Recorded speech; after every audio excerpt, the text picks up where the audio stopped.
property. Napakaganda itong ating napuntahan ngayon. Dito ito sa Lopez, Quezon, barangay.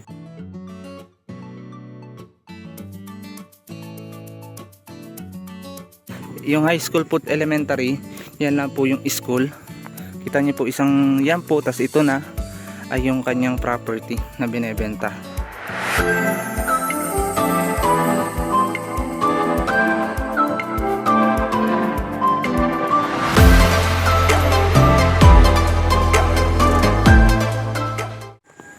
So guys, panibagong property. Napakaganda itong ating napuntahan ngayon. Dito ito sa Lopez, Quezon, barangay Dao. At panigurado ako magugustuhan nyo rin po ito dahil napakaganda ng source ng tubig at may sariling kontador na. Ayan po, may sariling kontador na. Ito po ay may sukat lamang ng saktong 1 hektarya. Ayan po. At itong nilalakadan ko po itong cemented road ay sakop na po ng property. Kabilaan po yan, kaliwat kanan, sakop ng property. At ito po, simula do sa main road ng Lopez to Katanawan Road ay magmumula po doon 3 km lamang po. Papasok po dito, all cemented road po ang madadaanan natin. Papasok dito, wala po kayong putik, kaya kahit nakasasakyan po kayo mababa man, wala po kayong putik na madaraanan papunta dito sa area. So na yun po, napakaganda ng area natin ngayon. At ito yung pwede kong ipagmalaki sa inyo. Napaka-unique po. Ngayon, first time lang po natin makakuha ng ganito na parang may falls siya dito sa Barangay Road. Yan po, napakahaba ng kanyang tubig. So, pababa tayo dito para mabidyohan po yun.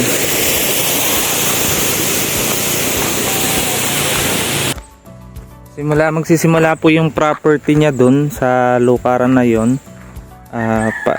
Pa ganun po siya. So dito ay tuhog ng kalsada. Yung lukaran yun, dito yun sa puno yun. Sa puno pong dun. Yun lang yun dun. Dito yun. Parang so bali na dito po tayo ngayon sa Barangay Dao. Kasama po natin ay kapatid po ng seller. Ito na po yung areang binebenta na may saktong sukat po ng 10,000 square meter o 1 hectare. So ito po ay tuhog din ng cemented road. Yan po, kabilaan po ng kalsada yung kanyang property. So ayan po ang source ng kuryente niya, postehan. And yung mga produkto niya po ay ang mangga. Then may ilang puno ng niyog. Yung area niya ay dito sa taas, biglang dito sa baba. Yan. May boundary pala siyang ilog. Ano po? Ilog yan. Then ito po may kubo. Ano ho yung kubo na yan kasama? Dito na yan. Yan ay kasama na yan. Ayos pala ano. So ito, sakop pa yan. Yan po, then boundaryhan niya po ay ilog. Bali, tingnan lang po ko po muna itong kubo. Kasi baka pwede itong i-renovate pa. So bali ito po, may kubo dito sa property na pwedeng i-renovate kung sakali. At yun po ang kagandahan dito. Diba po kadalasan mahirap mag-apply ng kuryente sa mga farm po. Ayan po. Yung property, yung kubo, may sarili ng linya ng kuryente. So kaya hindi na kayo mahihirapan ng pag-uha po ng source ng kuryente. Nice pala no, may kuryente ano. May linya pa ho yan? Ilaw pa po So yan po, boundaryhan niya ilog. Ito yung kanyang property po. So yan.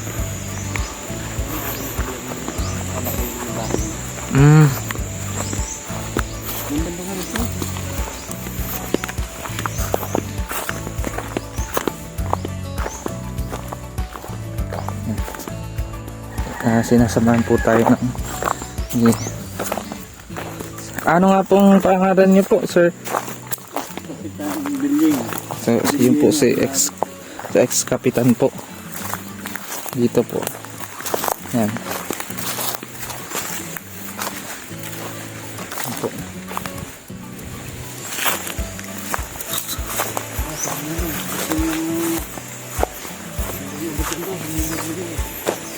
Hanggang saan pa po yan? Sa taas pa doon. Di mas parang lampas pa nga ito sa 1 hektarya kasi may 3 meters wide pa po sa ilog po. Ano? Parang nga, may bandera sa meron yung mga kabaso. May sabahang yun. Sa Yan, sagingan. Ito. abot sa ilog din yan. Kapag yun. May hagip din yung ilan. May sa taas na yun. Opo. Ayos pala no. Ang ganda ng property ni... Ito po yung area. So, malawak din po. Yun ang kagandahan niya. Maganda yung pwesto ng kanyang lupa. Dahil dikit na po siya ng kalsada at cemented pa po. Yan po. Yan. So, dito po. Ayan po kalsada yung nadyan po baga. Sa mangga. Saka po yun Mga ilang niyog po ang nabibilang dito. Dilig-dilig ko.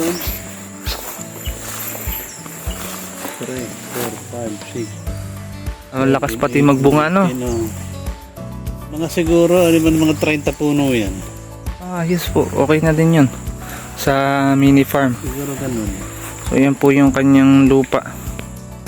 Andito yung ilog niya. Ay, kung babay tingin. So, videohan ko lang po yung sa ilog po. Ganda ilog mo yan. Yan ay inagap ko na ng ilog mo yan. So, yun po. Ay itong isang kagandahan dito sa property ito.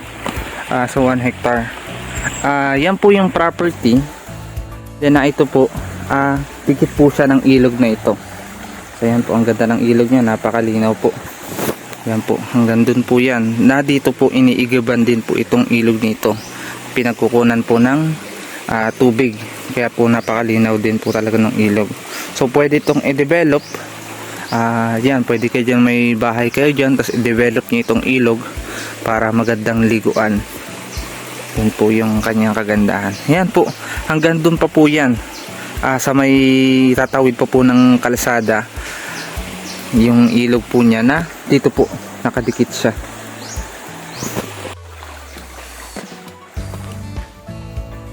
Ayan po, nakikita niyo po yung mga parang rock formation pa niya dito sa ilog.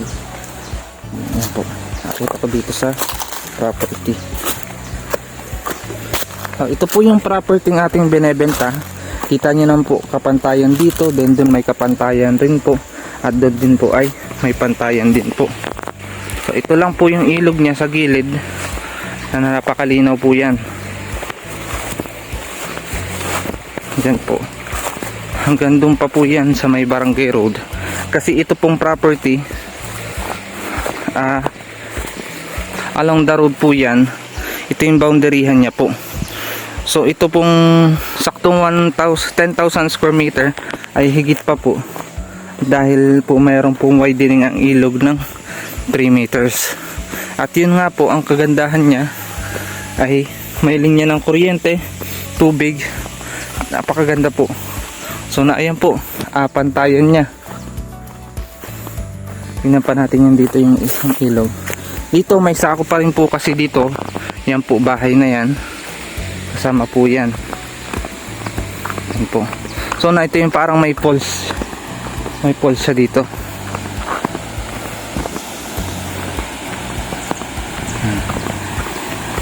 Ito po napakahaba po ng frontage siya sa barangay road. Mula po dito hanggang doon. So siguro mga nasa, yan po pustehan. Ang pustehan po 50 meters yan, mga ganun. Pero ito po, yung pustehan niya dito napakalayo ng pagitan. So siguro mga 60 meters po. And ito po, gilid pa po ito ng property. Yan ang kagandahan niya. Napakaganda ng kanyang area. At meron po kayong falls nasa yung nakakatawa dito. Yan po, nasa gitna ng kalsada niya. Tatry natin makababa dito kanyang falls. May daraanan po ba tayo? Ito po, sako po ito ng property. Yan po. Yan yung kanyang area. Ayan po, kita nyo po, ito ilog. Yan ilog, boundaryhan po ito ng property. yan yung binebenta. So kaya ho napakagandang bakasyonan nitong property. Dahil meron kayong parang falls. Ayan po, natabing kalsada.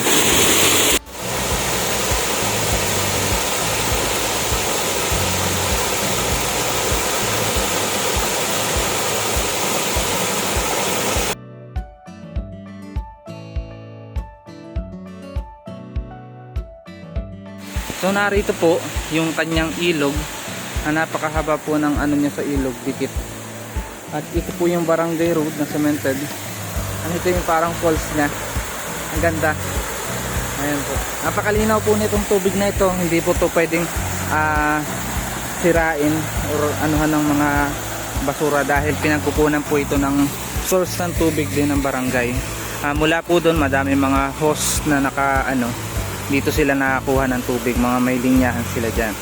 So yun po, napakaganda yung kanyang area. May sariling falls. Ayan po, oh.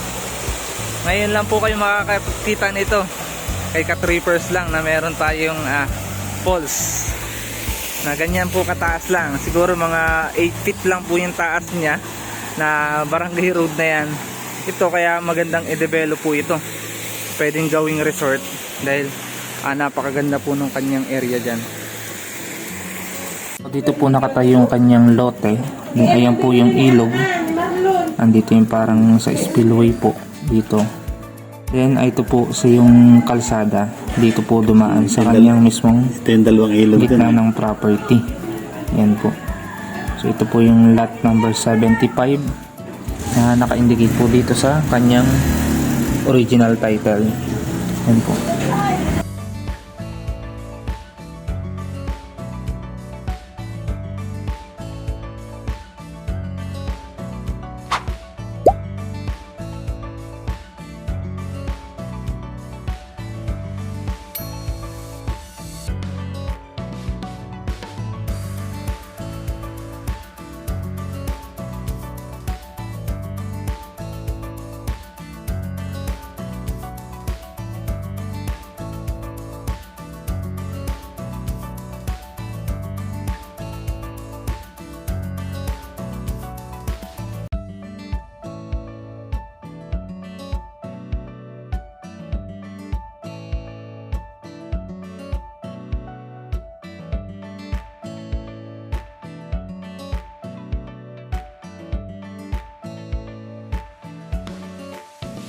Alam niyo po ba ang kagandahan pa nitong property ito ay kalapit lamang po ito ng elementary at high school. So yung kabilang property po ay yun na po yung school, kaya po pwede tayo ditong magnegosyo at magtayo din ng bahay for our retirement po.